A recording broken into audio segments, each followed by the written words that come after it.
Well, good evening. Hello. Good morning in the US. Welcome to the first keynote speech of the Life in Kyrgyzstan conference. It's a pleasure today to have Olga Shemyakina here, a good colleague and long-term collaborator and friend. Olga will talk about war, conflict, and food security, which is a topic close to her and my heart. My name is Tilman Brück. I'm the principal investigator of the Life in Kyrgyzstan study. And it's my pleasure to welcome Olga to our conference in this capacity. Olga is an associate professor at the School of Economics at Georgia Institute of Technology in the United States. She holds a PhD in economics from the University of Southern California, comes originally from Kazakhstan, where I saw your CV. I looked it up. You originally studied accounting, yeah? So what good news that you switched to economics. I'm very happy about that career move. The topics that Olga analyzes are basically, broadly speaking, sort of human development, education, child health, gender and intra-household decision-making, and other issues related to human development and applied microeconomics. And often in the context of insecurity, conflict, challenging property rights or transition. So in situations which are characterized by high insecurity, uncertainty, and radical change from the point of view of the individuals who are often victim to adverse shocks and consequences. Olga has studied settings across the world, from Tajikistan in her earlier work, Kyrgyzstan as well, but then also in Africa, for example, Cote d'Ivoire and Zimbabwe, but also India, in Euro-Bosnia. So a broad and general country experience, which I think is actually invaluable for people who who focus on topical analysis, not to necessarily be focused on the study of one country. Olga and I first met, 15 years ago or so, in 2006 at a conference that I co-organized in Berlin. I checked your CV, it said 2006, so you better agree with me on this point. In fact, it's the first entry on your CV for attending and presenting at a conference. And I remember we had a lovely dinner with all the other conference participants at an Italian restaurant, and we chatted about our research. We're both sort of, finishing PhD student at that time, more or less, and we had the shared interest in the microeconomics of how people cope with insecurity and violence. And I'm really glad you stuck with that topic, and I'm really glad we kept in touch over the years. And it's just a shame that we can't go for a nice meal in Bishkek tonight to catch up and compare notes. But great to have you here virtually, and I'm looking forward to your keynote speech. We have 1 hour for the session, so I won't take any more of your time. You have the floor now, and then afterwards we'll leave ample time for question and answers so that people have a chance. Please, I'm asking the participants, please either pose your question in the Q&A box, or let me know if you want to ask in person. We can arrange for you to get the mic, so to speak, so if people want to ask personal questions. But if you type them up, preferably in English, then I will read them out and share them. Yeah, there is a translation, I believe. There's a button at the bottom if people want to listen in Russian. But I think that's it in terms of the instructions, and I hope everybody has a great session now listening to Olga on war, conflict, and food security. Thank you so much, Tilman, for the introduction. I appreciate our collaborations and keeping in touch. And I do remember that first conference. I was so excited that it was there, that you guys organized it and continued organizing those events in this area. Like, it was very important for me as a researcher to have this venue. Sorry,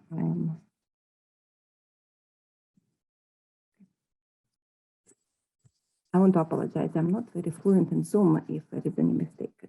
We had the speed up earlier. We can manage to, we tested this before. I'm not extra fluent in Zoom. I'm saying, like, my school is using a different program. Yeah. So today I'll talk about war, conflict, and food security. And that's a review of research in this area.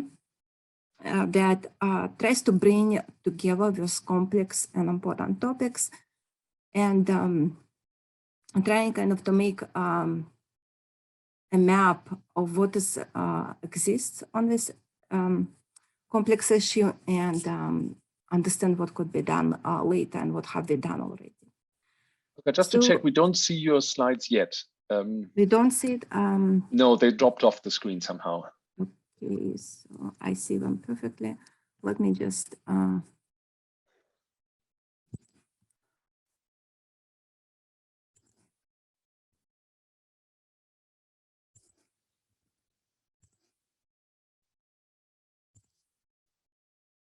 okay, something's happening. That's looking good. Yes, if you now exactly click that button. Almost there. If you now switch screens, please. Perfect. Thank you. Ready to go. Ready to go. Take one, take two.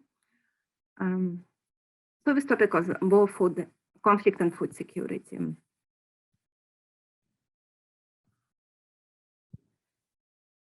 And this topic falls within 3, at least if not more, sustainable development goals. SDG 2, 16, and 3 that touch up on hunger and food security, peace, and those two are fundamental in order to have healthy life and well-being.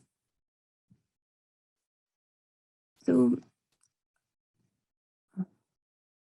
what are the links between armed conflict and food security? Those are armed conflict is identified as one of the drivers of food insecurity, and we'll talk about the channels later. And very often armed conflict is a complex emergency where you have a country or region experiencing multiple forms of armed conflict at exactly the same time.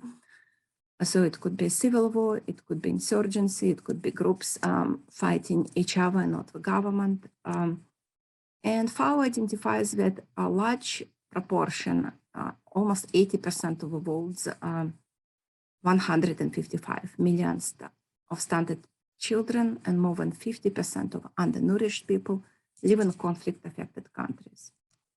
And there is a circular relationship between armed conflict and food insecurity, as food insecurity is also linked to poverty and armed conflict as well. And in particularly, food insecure people are found in chronic poverty conditions, which are also common to conflict. So many studies, we used varied definitions of conflict. We looked at the impacts of international and civil wars, looked at the minor conflicts with less than 1,000 casualties, and major conflict, where we have more than 1,000 battle deaths per year. Looked at genocide, political repression, riots, effects of riots and protests, and most recently researches on gang violence. So a separate literature focuses on interpersonal conflict, and this review will not touch up on that as detail. So as varied as different types of conflicts exist, there are also varied definitions of conflict. And two most frequently met in the literature are when you discuss a major conflict and a minor conflict. A major conflict, if you have a state-based conflict or dyad, which reaches at least 1,000 battle-related deaths in a specific year. And a minor conflict year, if you have at least 25 deaths and up to 999 battle-related deaths. And armed conflict, usually designated as such if there is a contested incompatibility that concerns government or territory where the use of armed force between two parties, of which at least one is the government of a state. So the government has to be involved for UCDP prior definition, as we see here. So Martin Schultz and States most recently reviewed research on the data on armed conflict they limit the series ending in 2014. And what we note is that appears that most of the types of conflicts undefined in UCDB PRIO are on decline all over the globe over the years, except of one, and which is like the second pointed line from the bottom, where it is internationalized intrastate violence, where you have like other countries involved in the conflict as well. But overall, it appears that conflict is on the decrease as measured by UCDB PRIO data set. There is another data set, in addition to many currently coming up in the literature, and ACLED covers data starting in '97. And that data set focuses on all information on political violence in the developing world. We started with Africa, and it focused on civil and communal conflicts, violence against civilians, remote violence, rioting and protesting. And ACLED covers violent conflict, which is within and outside of a context of civil war. So it could be incompatibility between two groups, which are not necessarily, do not necessarily involve the government. So here are the trends in armed conflict, and ACLED yet we started collecting data on Africa, and only lately they added other regions to the mix, and I will just introduce data from Africa, but in overall Asia and Africa actually driving the trends in rising conflict in the world. And here you see that actually up to probably 2012, 2014, all types of conflict were supposedly flat. And there is an increase in conflict, in particular in protests, violence against civilians, and battles that occurred around 2014.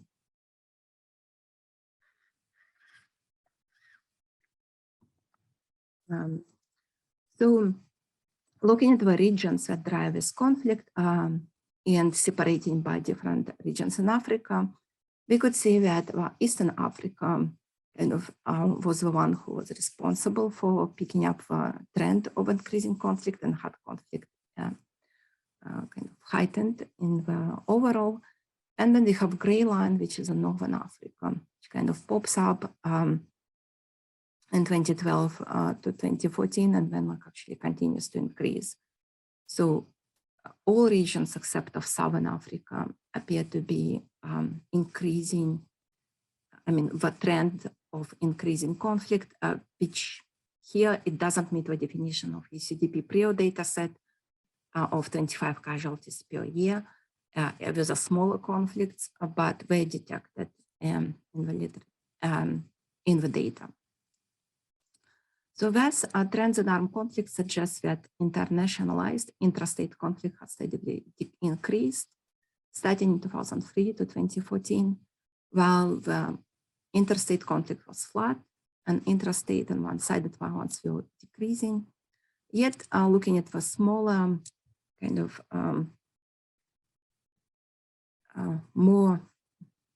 smaller types of conflicts that arise, ACLED data shows that there is an increase in political violence. So, and also studies show that Brück in particular says that there are many localized conflicts in the world that impact only part of a country. You may not even hear about them until they become like the global news. And those conflicts seem to be localized. They are known within the region, but they can spill over at times due to mass displacements of the population.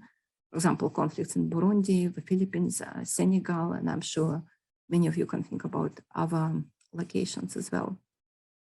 So food security, going at definitions again, going back to definitions, food security means having at all times both physical and economic access to food, sufficient food to meet dietary needs for productive and healthy life. And actually, I mean, very interesting definition, because if you think of that, it's if you don't experience food insecurity, it's hard to, I guess, like, to imagine it, and like people experience food insecurity on different aspects of this definition, which we'll see, because you may have food, but it may not be nutritious. And why food security is important, because food security also is a proxy for poverty, for chronic poverty, because people may not necessarily live in hunger, but they may be food insecure. I mean, that they're anticipating to have, to be making cutbacks to their food, cutting number of meals, sharing meals. And in the long term, it has impact on ability of families and households to prosper. People talked about nutrition poverty traps, like where people don't meet enough caloric consumption for the day, and that's why they can't earn enough money. And prolonged food insecurity and undernourishment has been linked, in particular to stunt growth and cognitive development, and that has further impacts later on children and in the societies overall. So far, I defined like 4 pillars of food security, in particular, adequate supply, access. So you can obtain food easily at any time. It could be time of a conflict, time or regular time, so you can go and purchase it. Utilization, people get sufficient intake of nutrients, and stability. Stability kind of implies that you have like availability and access are covered there, where people can always have access, food and adequate quantity of food. So, and I know like, I think in Central Asia also, in particular, I remember growing up during the Soviet transition times from perestroika. I mean, there was not necessarily adequate supply of all foods and not necessarily adequate access to foods that people needed easily. So you had to stand in line. You have to be really creative in order to purchase food and purchase food at the lower price, or even actually to purchase food, like where is a rationing and coupons existed. So people do experience food insecurity also in countries that are not impacted by direct conflict, but countries that are impacted by change a lot. Right, so all these 4 definitions, they come together on easy access to adequate supply of nutritious food at all times, right? So also Martin Shields and States, they point out towards improvement, actually, looking at the global data across several categories of food security. They point towards that at the global scale, looking at developing countries, the food security has improved based on those indicators. Even prevalence of undernourishment has declined, which is, I mean, all of those are positive indicators, also indicating that the Millennium Development Goals, like to an extent, work, and Sustainable Development Goals, we work in order to improve food security in populations. So yet we know that conflict impacts food security, and like many people live in food insecure locations. And there is a research that actually shows that even at this global scale, the individual studies on armed conflict, they are very good at pointing out locations where food insecurity happens and who is impacted. And so those are the consequences of armed conflict for food security. If you look at the kind of tools of economists, looking at the supply factors and demand, Supply factors involve destruction of infrastructure, supply chains and networks, and those are prominent, right? And they could be long-lasting. Conflict also makes land tough and unsafe to cultivate due to landmines, for example, or being able to cultivate in peace without fearing to be kidnapped from the field or killed. There are restrictions of movement frequently installed by the government or by the rebels. And people focus in agriculture, they move from crops that they can take to the market to crops that they can produce and eat themselves or trade with someone. So there are kind of like there's a lot of shift in what people do during the conflict or during the time of insecurity. And there could be decline. Some studies show that like in nutritional value of food, also because I mean, there is a lack of trade and there is a focus on one type of crop. So let's say people may have sufficient amount of bread, but they just eat bread, right? And we won't get enough nutrition from other sources. Food prices will increase also due to increase in input prices. With demand factors, the ability to pay is affected because there are fewer job opportunities due to overall decline in economy, and also people can't trade and move due to travel restrictions. Also demand, people may travel less to markets because of safety and buy fewer goods. And people may actually be able to do less with their budgets because they can't travel and shop for better quality food or food at lower prices. And people will shift to consume more of home-produced food. So definitely impacts dietary diversity. Maybe actually it will improve nutrition, as happened with COVID restrictions. But I mean, it does impact demand for food, outside food. So here, next, I will talk about the literature that looks at the armed conflict and food security, and particularly focusing on the first two topics here, kind of does conflict affect food security, and does food security impact conflict? And I will only briefly touch upon climate and topics 3 and 4. So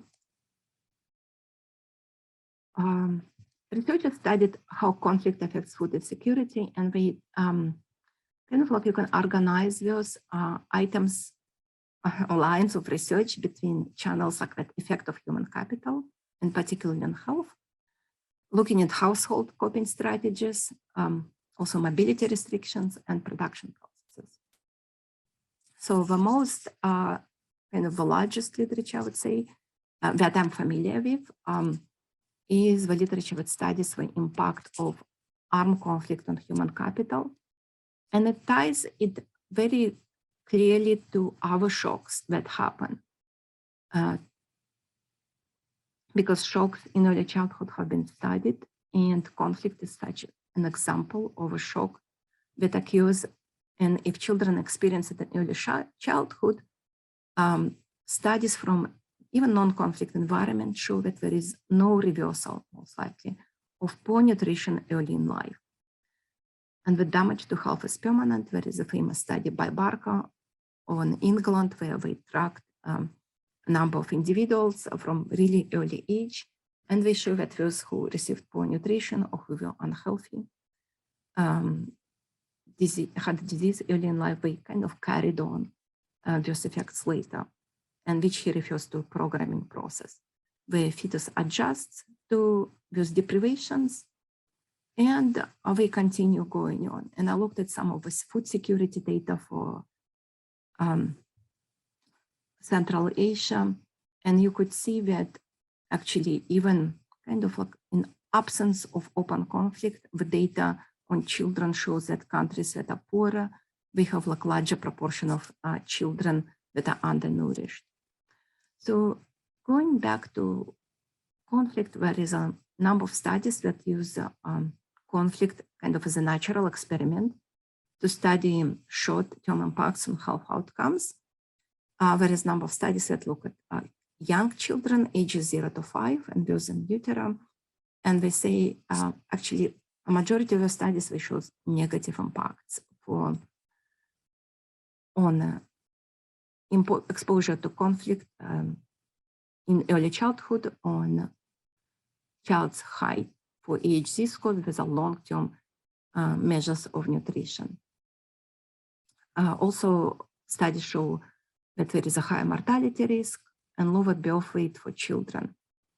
When there is a set of studies that are smaller, because they're usually data on adolescents is not connected. And we also find that adolescents, in particular young women, that we had that data on are impacted by conflict if later on they are still shorter. So it kind of like matters, right? It's not only impactful to children, but also to the young adults, young growing adults. So my own research looks, and I give you just a taste of that, and a taste of how the data treatment has changed between over the years and types of conflict. Here the data set that is used is cleared, and we use a common technique, kind of like a difference in difference estimation, where we look at households before and after the conflict and those who lived in not conflict affected areas and in affected areas.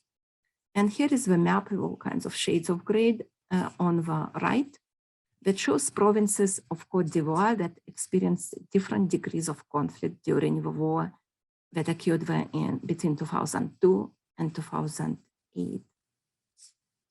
So what we calculate here as a conflict exposure, if the region reported at least one conflict event, because we want to downplay some of the impacts related to over-reporting of events, for example, in Abidjan or like large cities, right? Because reporters are there, so we report a lot of events. It's easier to get data on conflict compared to locations slightly off to the side. And many studies, they looked at that kind of broad definition of a conflict, and the child would be considered exposed to a conflict if he or she lived in one of these darker shaded areas during the conflict time, during the time the child was also between 0 and 5 years of age. So here we use a very basic empirical specification where height for each z-score is a dependent variable, and we mostly concerned in the estimation of beta 1, which is a coefficient on the interaction term between conflict region and war cohort. So it captures those who were born during the period of conflict and experienced the conflict either when they were young or in utero. And it allows, we also allow for some child typical controls that we control, because we think children could be taller or shorter based on ethnicity, based on education of their parents, and we do control for that. So, and these are some of the first results that I'll present, and those are, you could see that in columns 1 and 2, that our coefficient of interest, beta 1, is negative, statistically significant, and it's sufficiently large, and actually sufficiently large to indicate the impacts on health, which is similar to someone impacted by the war for even like 15 months. Very similar to studies in the past from Bunderwood accretion, that looked at Burundi. So even this like low scale conflict has a negative and highly statistically significant impact on health of children. And if you look at other columns of older children as well. So and another study which just recently got accepted for publication, but was in progress for a while, I'll look slightly different definition because the literature has moved and the research has moved, kind of saying, hey, we have more data on geographic identifiers of conflict, can lead to something else. And here, if you look at the map on the right, it looks at the clusters of where children lived, because in the data sets usually reported as places where a child lived with JS coordinates. And the events also could be matched to their locations, kind of sort of a new data set. ACLED has those JS coordinates, so we matched them. And blue events indicate the conflict. And here the conflict is if a child was within 50-kilometer radius from any event.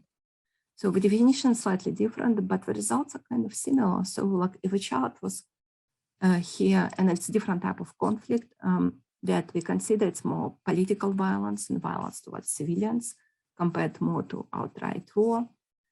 The marks are also negative, like the longer the child was exposed to conflict, kind of post, start of a conflict date, the child more likely to have suffered deficit in the number of events mattered here. So, and the further away we move from events, the less it matters. So there is kind of like both studies will show negative impacts, and different types of conflict considered will point us to kind of similar negative results, probably large difference in scale, but also show how the conflict is being measured. And bite height for HZ score, it's like one of the measures of stunting.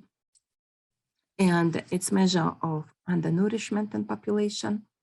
And you could see that it points out that the adult population could be even at greater disadvantage because children may receive food first. For example, in Zimbabwe, I said that they will feed children first and then eat themselves. And in many societies, the same pattern would be followed.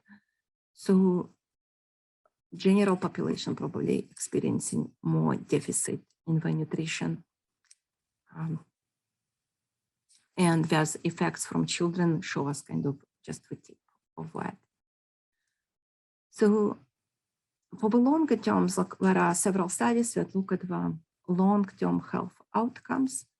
A study by Akresh and co-authors looks at the impact of Biafran conflict in Nigeria. We find second generation impact that if you were an adolescent woman and you had children later on, and if you're adolescent during the conflict, your children actually would have lower measures of health and lower measures of schooling compared to women who were not impacted by conflict. And looking at more developed experience, Agbuloto Yüksel, she looks at the adult women who were infants or young children at the time of destruction due to bombing in World War II. And those children show higher BMI and higher obesity. Or if they were school children, they show lower heights as adults. So there's a long persistence that continues in adulthood that is there. So, and what are the channels that have been pointed out by the studies? Some of them include inability of households to cope with food shocks in advent of kind of unanticipated war shocks, because the households, they know how to deal, for example, with weather shocks, but war shock is like much less predictable unless the war lasts forever. Lack of food and poor access to health facilities, individual household victimization, and also poor, again, access to health facilities for Côte d'Ivoire, and decrease in dietary diversity was shown as a channel. The Balin and Paul, we show that children experience less quality foods.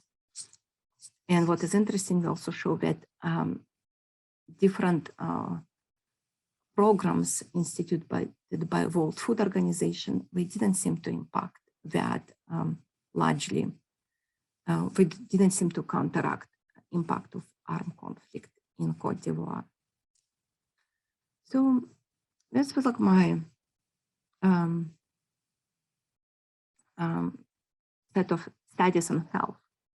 But the rest of the studies looks at the household coping strategies. What do households do when they experience conflict? And those studies were more correlational in nature. And within household, we can cut number of meals, reduce size. In agriculture, Brück shows that in households switched from cash crops to subsistence production and generally moved to more risky strategies for them to survive. The report then shows that households actually sell livestock to smooth consumption during the war, but the issue here is that if everyone sells livestock, the prices are low, and the prices are depressed due to supply and demand factors, and they're not getting as much. And different strategies could be pursued by urban and rural households, with rural households having access to land and being able to grow things, while urban usually have better access to markets and aid channels from the government.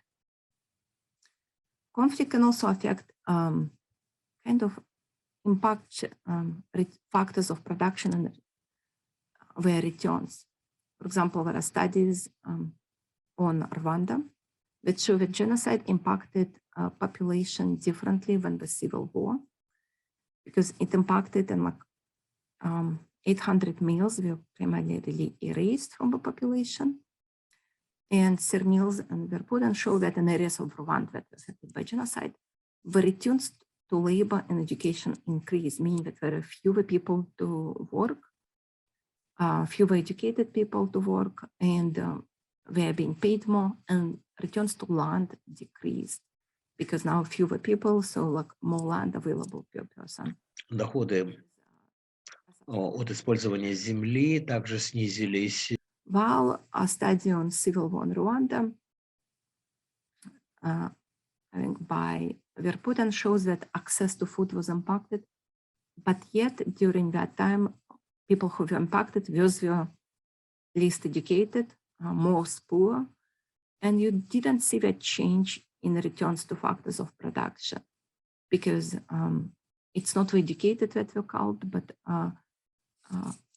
less educated. So we show that. So impact also can vary by sector. Collier finds that during the conflict, war vulnerable industries decline, and there's a construction, transport, distribution, manufacturing, and war in vulnerable sectors, we actually kind of thrive or continue to exist, like agriculture and self-subsistence. So and that impact varies because like you will see redistribution within society, who gets access to what, suddenly access to land becomes very important, right? Because you can grow things. And longer term impact of that shows that country switch to being dependent on natural resources, which is also kind of a factor that impacts chances of conflict in the future. So long-term impact is negative of that. Although population survives, similar to people are adaptable, people are highly resilient, there is long-term consequences at the macro level. So one of the factors which is important is that, I'm just checking the time, does conflict lead to food insecurity? How does it impact markets? People travel to markets much less because we are scared, even in relatively short conflict due to elections in Kenya. People were worried. 76% said that we didn't buy basic necessities because we were scared to travel. Yet, during the same conflict in Kenya, prices were not affected for wheat and maize. And surprisingly, prices were kept somewhat stable. They slightly increased even though like the demand decreased significantly, like you see it first, which suggests that fairly elastic supply. So wheat producers can kind of reduce quantity available in the market in order to keep the price stable. So mobility restrictions, and mobility restrictions are applied not only to conflict. You see now literature emerging on how mobility restrictions and lockdowns during COVID have impacted population. So there are multiple government-imposed restrictions, for example, in Gaza and West Bank, there are restrictions on travel that impact households' ability to travel for work and provide for themselves, and also have like negative impact on economy. There is more also recent research on gangs. For example, gangs in El Salvador, they prevented people in the region that was controlled by them to travel. And as a result, those individuals who happened to live in that region, they were earning less money, and later they were making less money and less educated as a result, because they were deprived of opportunities. Drug cartels and crime also related to them lead to out-migration, because people like see these areas unsafe and they are being displaced. And they reduce employment and negatively impact wages, but impact of wages differs based on the type of labor considered. And manufacturing firms experience shocks to their production and employment, so which in overall how it matters for food security, it decreases employment opportunities for people in that particular region, decreases income, and also decreases the flow of goods, making them more expensive. So with long-term impacts, you have increased cost of production of everything, decreased competitiveness, decrease in gross domestic product. And people become more risk averse. So in the long term, you'll see fewer businesses are being created. So the next set of literature, and I know like, need to be more mindful of time, and that set is shorter. So does food insecurity lead to conflict? Meaning that, like, let's say, if there is, and that research have been studied by economists in particular. I'm looking at it from the economist perspective, looking at the shocks in agricultural prices. Do those shocks induce conflict? So the direction of the effect we would expect, kind of, yes, through the opportunity cost channel, that increase in agricultural prices, holding incomes fixed will lead to decrease in purchasing power of households. Possibly decreasing the opportunity cost of participating in the market. But the researchers find that it's kind of unclear. It depends on what types of shocks that we are considering. Here you include the resource price shocks as well, like resources like agriculture. A study on shocks outside African countries and related to them food price increases seem to be associated with increase in conflict, because higher food prices in general lead to higher levels of conflict in agriculturally rich regions. Could be due to competition for resources between government and insurgents. There is also studies like that say, hey, when the prices increase, or the situation more dire, people compete more. And there are other studies that say, yes, higher prices, more conflict. However, there are other studies that say that the relationship is more nuanced, and it depends on what type of commodity prices that we're talking about. Like Bazzi and Blattman look more like at the macro perspective at a variety of countries. And they say that rising commodity prices associated with shorter and less deadly wars. They argue that governments can see those resource prices and they can tax them, and they can pocket the revenues and direct them towards fighting conflict. when there is state revenues and taxable crops, it's very important in the discussion, like if crops are taxable or not. The more able you are to observe the crops and tax them, the better the government capacity is. While in agricultural communities, it's less obvious.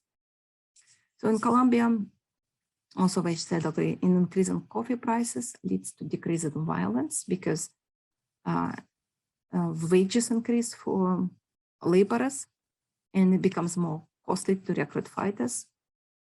On our side, an increase in oil prices increases violence in oil producing regions, probably because of it becomes more kind of important source of wealth for the groups. So there is a limited number of studies that kind of evaluate policy interventions, and what we study is, like, for example, Trachand looking at Mali says that if community is being geographically close to rebel groups, it leads to increase in prices because, I mean, from what we discussed, like, it's harder to travel. The prices, agricultural prices could be higher. And even if you give transfers to those individuals and households, they benefit less because they can't increase consumption much due to those higher prices. And everyone kind of is increasing consumption at the same time. General equilibrium effect. Brück and co-authors have very interesting research on Gaza, where we're also bringing household resiliency, and like we discuss that in detail. But most importantly, with respect to policy interventions, we say that swift interventions are very important. Like when after the bombing, rebuilding happened, households, they benefited from that significantly. And our studies look at targeting of households is important.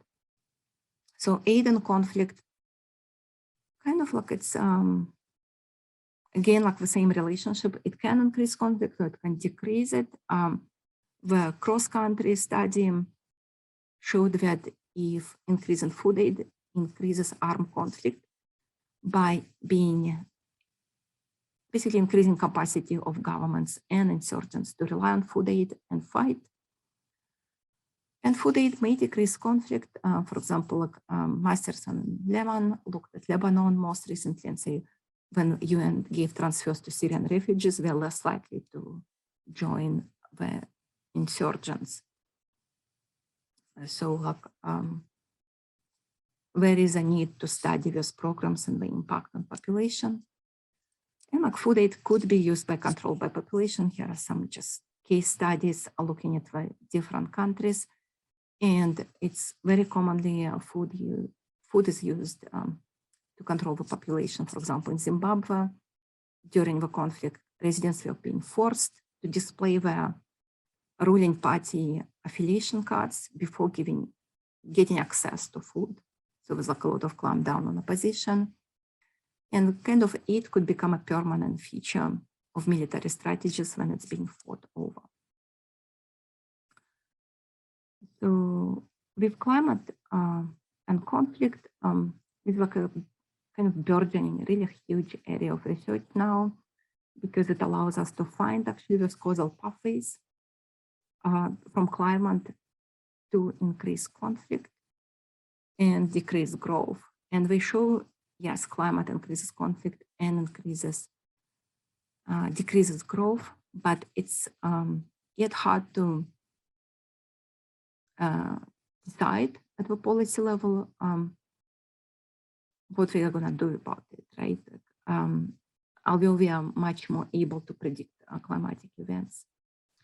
So thank you so much for listening. Thank you so much for staying for this talk. And I would like to conclude by saying that it's a very complex topic with somewhat circular relationship between conflict and food security. There are studies that try to kind of somewhat break that circular relationship through the use of climate data and through the use of analysis like spatial discontinuity or difference in difference framework, like in human capital studies. So there is still a lot of room for research that studies on causal impacts. In particular, we also need to know where pockets of this food insecurity lie or pockets of conflict, and what can be done in those environments. Because there are studies that, a recent study that I saw that shows like food insecure people, even in sub-Saharan Africa, they not necessarily come from the most poor countries.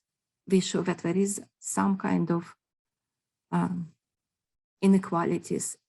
There's a lot of inequalities exist, and there could be some inequality even within the households. And that area needs to be researched further, because now we identified that there is a negative impact, for example, on food insecurity measured by heights. But we can maybe take a step further and see like, little more like in specific rich locations. So thank you so much. I really appreciate your time and appreciate your listening. Hope I didn't go too long. Thank you so much, Olga. That was a lot of material. And what I find fascinating about the topic is that, as you highlighted several times, the endogeneity of it, yeah, that food insecurity can, of course, drive human behavior, but various factors, including other people's behavior, can drive my food insecurity. And I think that's one key lesson. And of course, in the economy, that's quite common that things are, interrelated in a complex way that poses particular analytical challenges, but it just makes us more, how can I say, maybe aware. It's important that you highlight it so that we don't forget about it, and that if we are thinking of a causal link in a certain context, that we're realizing there might be reverse causality as well. I think the other thing that's really important is to highlight how widespread food insecurity can be. And in fact, we will have some presentations and sessions on this topic in this conference, yeah, to understand food insecurity also in Kyrgyzstan and Central Asia, because it's not something that's limited to countries undergoing significant crisis. Yeah, it's something that happens every day in, I would say, all countries of the world. Yeah, there's people all around the world who are foregoing meals because they can't afford it, or who are eating unhealthy, or who are eating too much, or whatever. So various forms of food insecurity. Maybe a third thought from my side is the interesting issue of, how can I put it? If there's severe insecurity, of course, that's bad. Yeah, that's sort of obvious and the easy one. But what if things get more subtle? Yeah, what if there's a little bit of insecurity? Yeah, and that's something that is the reality, of course, in Central Asia as well. Yeah, so a lot of your earlier work has focused on war in Tajikistan. Kyrgyzstan occasionally has large-scale political violence. It occasionally has small-scale political violence. There can be individual instances of, often it's rather called fragility, not insecurity. Yeah, that maybe not quite sure whether you're being, how can I say, taken serious by state institutions, or they work better for some people than for others. Maybe better for richer men than for poorer women. Just to make a very strong point. Yeah, and so. And even if it is the lack of social protection networks, yeah, so that you're worried about an economic crisis or a pandemic, and so of course Kyrgyzstan has a lot of shocks, and then has experienced a lot of shocks over the years, and so the experience of food insecurity is tightly is connected to that, and then of course the experience of insecurity as well. So I think it's something that, if you look at it also historically over a few years, it's deeply relevant for the whole of the Central Asian region. So that's just another thought of mine. Now, if anybody would like to ask a question or make a comment, feel free to do so in the Q&A box or in the chat box. I will monitor them all. Otherwise, maybe I wondered if on the last point, Olga, on the sort of low insecurity, or more like the tail end of the distribution of security, yeah, whether you had any views on that, and maybe also with respect to Central Asia. Thank you.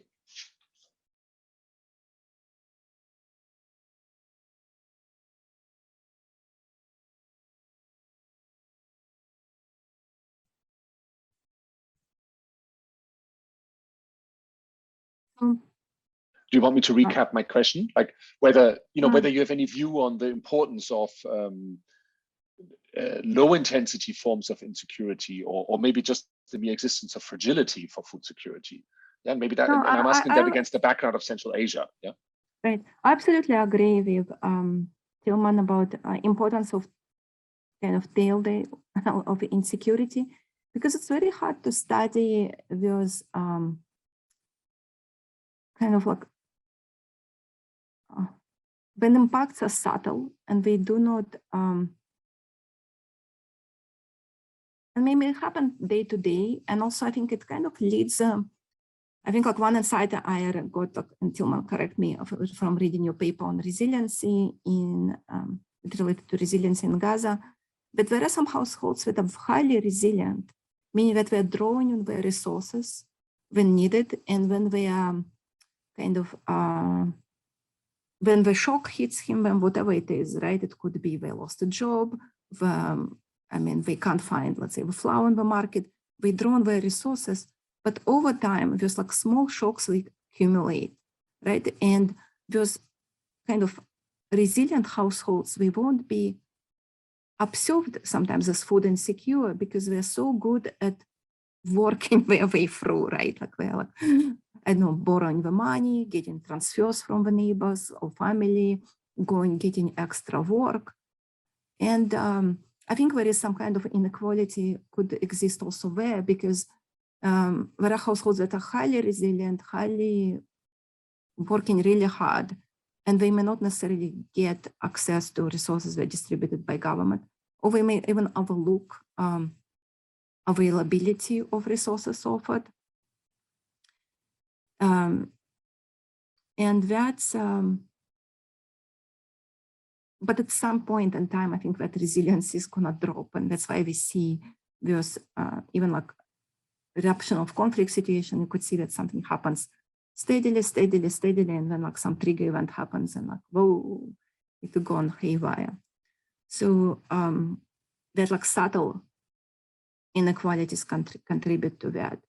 Another thing for Central Asia, I know that there is a really good data on Kyrgyzstan, and I'm really thankful to Tilman and his team for collecting it. But we have like much less data available, for example, on Turkmenistan, Kyrgyzstan, and Kazakhstan in particular, that we can understand what's happening in various regions, because let's say Kazakhstan is a fairly well-developed country in the region, like largely funded by oil revenues, because there's big cities and big growth are shown in, let's say, Almaty and Astana. But there is definitely food insecurity happens like once you move away from the center, right? And there is anecdotal information on that, but people like, I mean, not kind of tracking it directly. So, I mean, it will show in the numbers, and you could see that like from recent food security report for Central Asia, there is a still sizable population of undernourished children and adults in Central Asia, quite sizable ones that exist. So yeah, like an inequalities and access to resources also matters. Whoever gets, whoever gets access to first dibs or who knows what, that becomes important. Yeah, thank you, Olga. The inequality is a good keyword, and I know we're on the hour, but maybe we can have one more question. And from Catherine Anderson is in the line, as they say in the chat shows, yeah, and she's thanking you very much and appreciated your presentation. She learned a lot, which if anybody manages to contribute to Catherine's vast knowledge, yeah, then that's a feat. Yeah, congratulations. She also asked, is there evidence that food insecurity and conflict differentially affect health and education of girls and boys? So another dimension of inequality, and I think that's an important question, and I wondered if you could just briefly answer it. Right. Yeah. So with respect to education, my research shown that girls can be disadvantaged in receiving education during the conflict environments. Overall area of armed conflict and education shows that it's highly dependent on the environment that you consider, because in some societies, girls are not educated at all. And in this case, conflict actually wouldn't have an impact on them because like, they drop out of school at age like 7. right? So while boys may show greater deficit. And but in terms of conflict and food insecurity, actually, apparently, conflict very similarly impacts boys and girls that my studies have shown and other studies that I have read on the topic. So households kind of unable really to keep up with impacts of conflict. I mean, everyone is negatively impacted. So like conflict acts as an equalizer here. Well, and Tilman told me to be quick, so I'll hold that thought. There's actually one very last question from Dirbek Sultaki, who's making an excellent point. And I, as an economist, I have to read this out, even if we're over the time. So Kadirbeck says, thank you for your interesting presentation. Selling assets can be a good coping mechanism in times of conflict, but the price of the assets they own plummets because everyone is trying to sell similar assets at the same time. Do you think that asset sales work as a smoothing consumption device during the conflict in your study?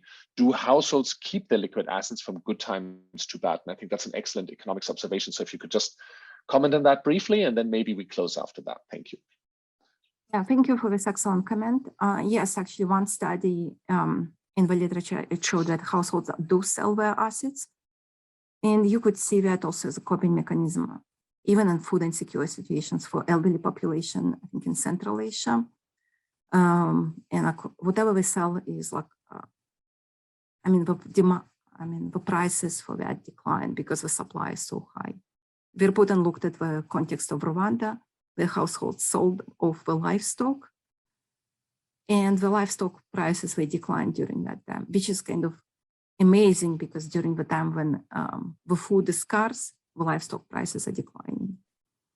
So I think more resilient households will keep their liquid assets, but actually it's a question for a study, bringing up the concept of resiliency. Yeah. Thank you. Okay. Thank you very much, Olga. That was really good. I enjoyed it a lot, and I think so did all the audience. So thank you for getting up relatively early in the East Coast of the US. And we look forward to having you at the next Live in Kyrgyzstan conference in person next year in the middle of October. Yeah, in the course of this conference, we'll announce the exact dates so everybody can bookmark them in their calendar and get ready to submit papers. Yeah, thank you so much, Olga. I don't know if we can have a round of applause, if anybody's a round of applause button at hand. Yeah, but maybe we can all send little smiley emojis to thank you for your good job. Yeah, thank you so much, Olga.